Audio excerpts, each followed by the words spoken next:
Camry 2025 সালের model Toyota Camry.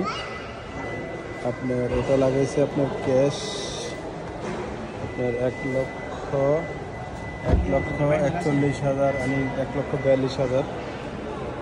এটা একবার ক্যাশ 1,42,000। আর কালারটা হচ্ছে আপনার রেড কালারের ভিতরে।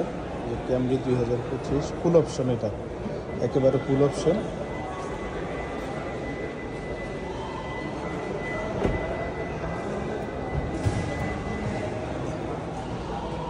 হচ্ছে 2025। আর এটা হচ্ছে ড্যাগর ডিসপ্লে এবং অনেক সুন্দর করছে। আর আপনার সিট কাভারটা সম্পূর্ণ লেদারের। আপনার মনিটরটা অনেক বড়, বসার স্পেস, হ্যান্ডশিট সব কিছু ওকে।